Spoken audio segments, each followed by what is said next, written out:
Hi, I am Gianna Rossetti, the pet engineer, and I'm here in Brazil with Dr.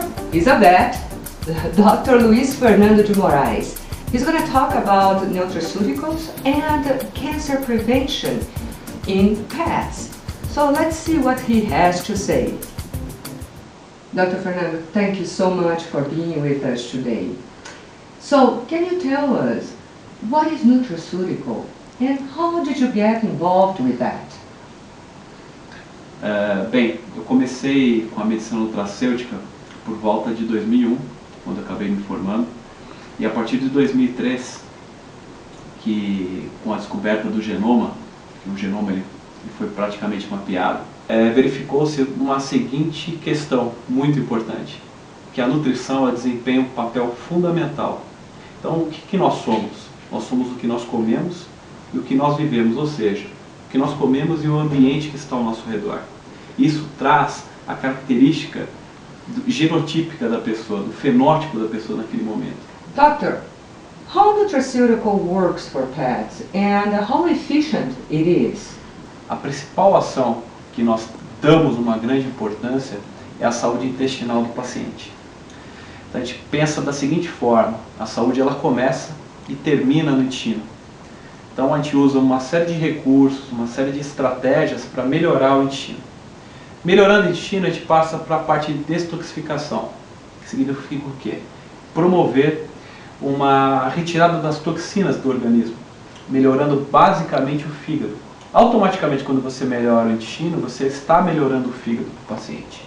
A terceira estratégia é retirar todo o grau de inflamação. A quarta estratégia seria o processo de metilação, que é aquela brincadeira, né? Nós não somos, na realidade, reféns da nossa hereditariedade. Você recebe os genes do papai e da mamãe e você vai culpar se você teve alguma doença, seu pai e sua mãe. Isso não é verdade nos dias de hoje. Por quê? Entrou a epigenética na jogada, entrou a nutrição. Então, de acordo com o que você comer, o que você se alimentar, você vai expressar aquele gene. Aí entra a questão da metilação, que é o estilo de vida, a própria nutrição. E por fim, o processo de oxidação, que seria o excesso de radicais livres, que estão envolvidos com o mecanismo intermediário de doenças, também envolvendo na própria questão inflamatória. Doctor, how nutraceutical helps to prevent cancer in pets and how it can help pets with cancer? Com a nutracêutica, com a medicina nutracêutica em conjunto, você tem uma potencialização do resultado clínico final, ou seja, esse paciente ele tem uma melhor qualidade de vida. E é muito fácil, assim, porque não importa a doença, o que importa é que você traça uma estratégia. O que você deve promover para o paciente com câncer? Melhorar a imunidade dele. Isso é fundamental. Então, diversos nutracêuticos atuam modulando essa característica do processo imunológico. Cuidar do trato digestório. Cerca de 70% da imunidade está localizada no intestino. Então, faz total sentido você cuidar do intestino para melhorar uma imunidade. Reduzir, com certeza, a inflamação. Uma das formas mais interessantes de você reduzir a inflamação é você aumentar o teor de ômega 3 da dieta.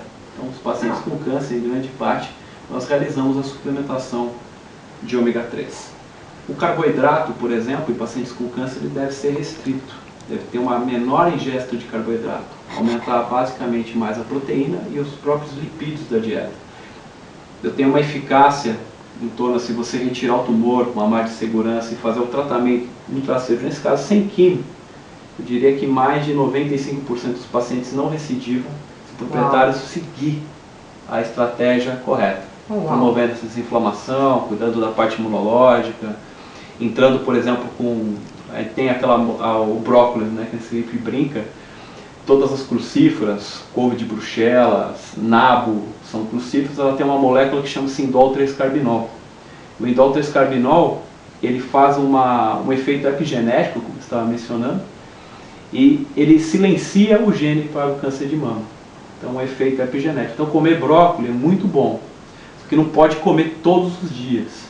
Porque se você comer brócolis todos os dias, o animal ingerir brócolis todos os dias, ele pode ter problema de tireoide. O brócolis é fantástico para essas cadelas com câncer de mama. E o que é fundamental? O que é o básico? Que eu sempre trabalho com um animal que é jovem. Cuido sempre do intestino dele, sempre cuidar da parte digestória. Com o quê? O que você está sentindo? Probiótico, que são as bactérias boas, e o prebiótico, que seria o alimento para essa bactéria.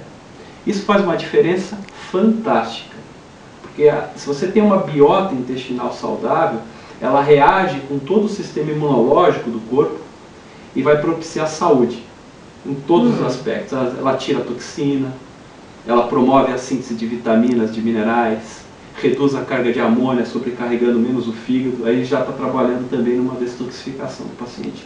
Só o fato de você cuidar do intestino. Quem que desvirtua essa microbiota? Excesso de antibióticos, anti-inflamatórios, antiácidos. São as medicações que nós mais prescrevemos na clínica.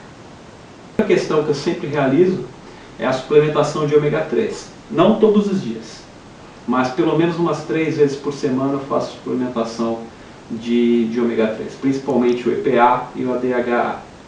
Dr. Fernando, thank you so much for being with us. So, summarizing, the intestine of your pet is extremely important. Pay attention to that. Pay attention to nutrition. After all, we are what we eat and our pets are the same. Thank you.